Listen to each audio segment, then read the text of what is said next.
Okay, hello again, everybody. So this is continuing on from the last video I made, which was an introduction to international relations. That was a general introduction, and I'm now going to narrow the focus a little bit to look at the issue of security. And of course, this is a basic issue for international relations. Well, a basic issue for society, in fact. So the same as before, this is basically made for my students, but for anyone else who is interested and wants to learn about IR, please enjoy. And if you like it, like it. Again, I will use a PowerPoint. So again, my advice is for students to watch from the start to the end one time. And then the second time you watch, you can stop it and start it and take notes and that kind of thing. But for a challenge, please, first time you watch, just watch from start to finish and try to understand as much as you can. Okay, so I will open up the PowerPoint and then we will get started. So we're talking about security. So this is General Eisenhower, later President Eisenhower, and he had this very wonderful quote about securing the peace. And you notice how these two are connected: security, and peace.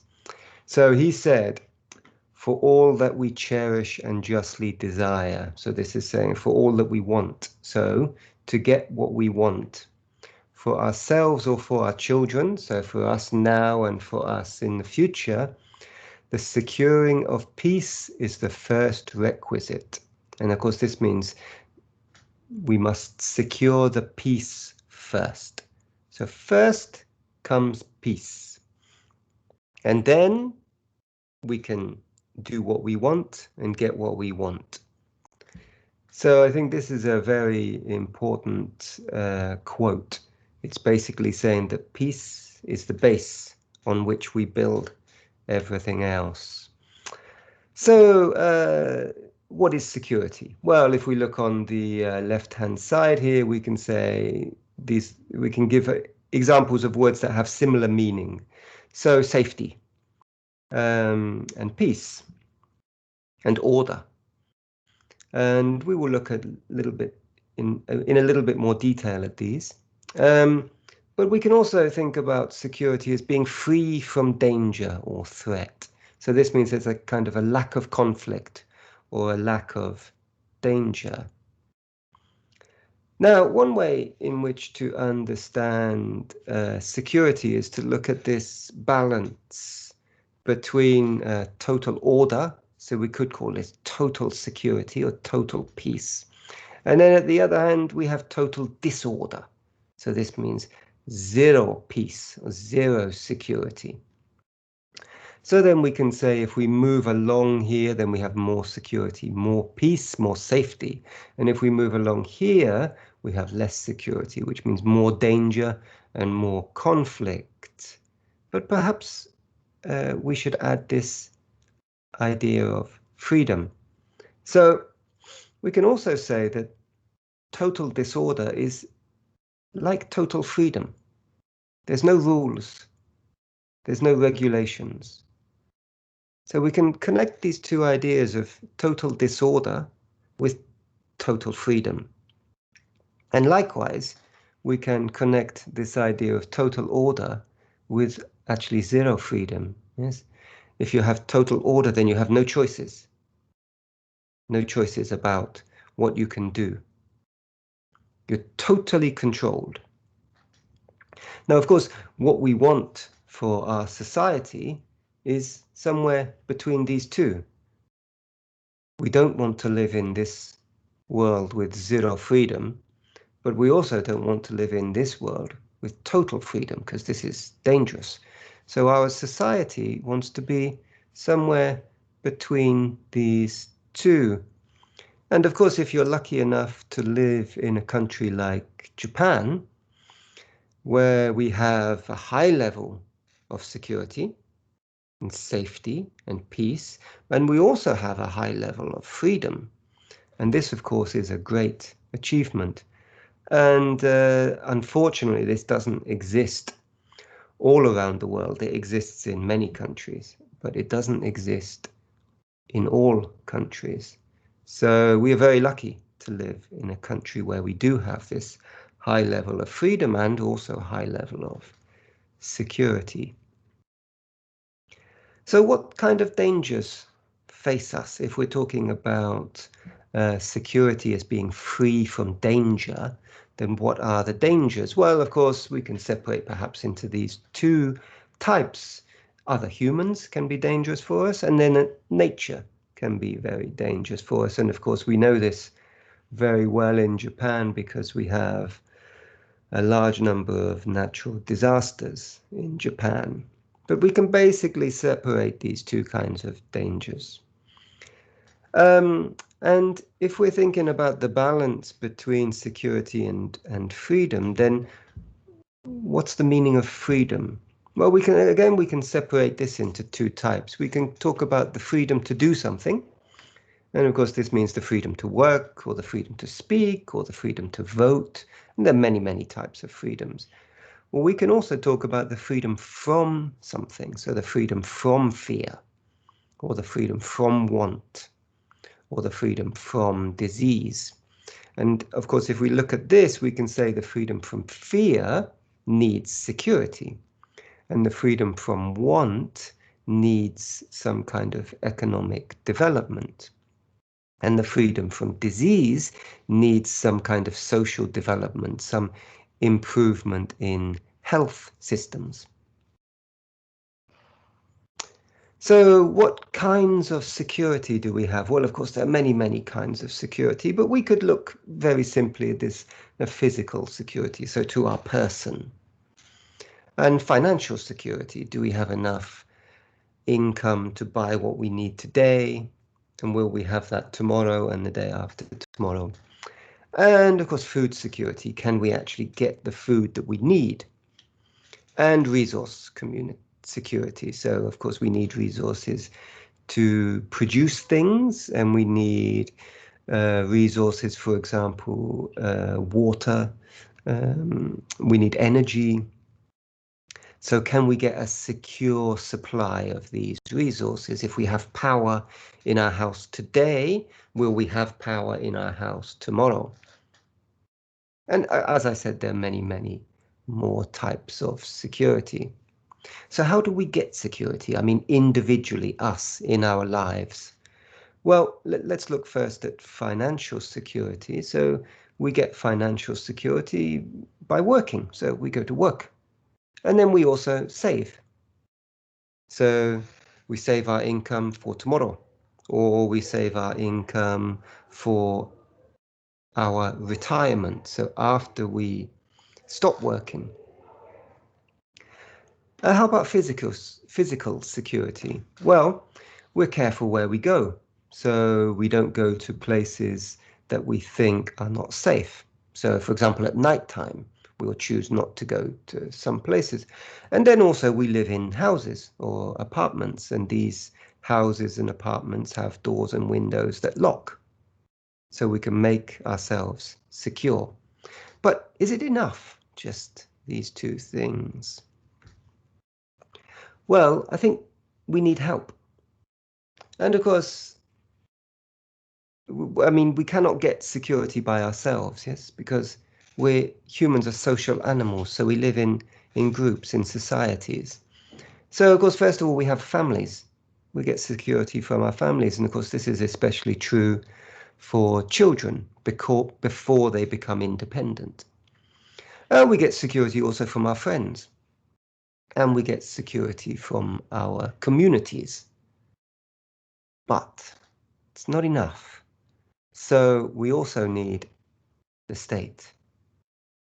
And so society needs the state to give us our security. And of course, the state, we can say it's the government. The meaning of government and state is slightly different, but we can perhaps say for this discussion that it's the same. Now, of course, the government make laws and the government enforce laws. And importantly, the government can use force. So the police can use force. The police can force us to do something. This is very important, yes?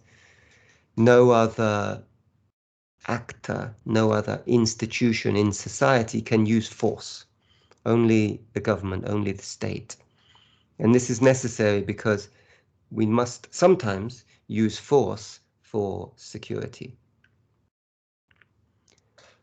Now, as we said before, the famous quote from Eisenhower, he said, securing the peace is the basis for our society. So we build society on security, or we could perhaps say we build society with security. And if we have society, then we can have cooperation. And if we have cooperation, of course, we can have progress. And all of this means that security is the foundation, the base for civilization. And so we can say that security is the main purpose of the state. So in the territory, in the nation of Japan, the state is responsible for security. And of course, we citizens here get our security from the state. Of course, we do it ourselves, as I talked about before. We do it with our family and our friends and our community, but we must have the state too, because the state, as I said, makes the laws, enforces the laws, and can use force. But how about in the world? This is a world of many, many states. So how does the state get security in the world? Well, is there a world government? So in Japan, we have the government, and the government gives us our security. How about in the world? Do we have a world government that can give security? Well, of course, the answer is no. But we're using the same diagram here as before, with total disorder at one end and total order at the other end. More security and less security. And of course, if we think about domestic society, especially countries like Japan, then we have a high level of security. But if we think about international society, then because we have no world government, we have much less security. But it's not, of course, total disorder all the time. So we use this word anarchy, and of course anarchy means total disorder. But there is an international society of states, so there is some order and there is some cooperation. But there is no world government. So there is some insecurity and some fear. Now this means, of course, self-help is necessary. And of course, self-help, we use this popular phrase, do it yourself. And this, of course, is self-help. So self-help is a fundamental principle, a fundamental motivation for states in international relations. And of course, this means that states must think about national security, so security for the nation. And how do they do this?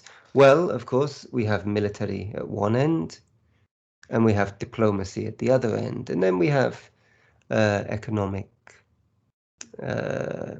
tools. And of course, at this end, we have the military as force, and then diplomacy as cooperation. Of course, diplomacy is talking, and military is using force. Of course, we do cooperate between militaries. So Japan and the USA, for example, cooperate. And of course, economics is usually cooperation, but sometimes we can use economics as force. Okay, so these are some tools we have to get our national security. But of course, there's a cost to this, a high cost. And the government always has this kind of costs because they have a limit, same as us, we have a limited budget. So we have to choose, do we spend our money on this or on this? We call this the opportunity cost. So when we spend money on our military, it means we don't spend money on welfare, for example, new schools or new hospitals. So there's a big cost to this military defense. That's one cost. But of course, there's a bigger cost to this, and in international relations, we call this a security dilemma. And of course, this means that as we get more security, which we want, this means less security for other states. And of course, a good example here is North and South Korea.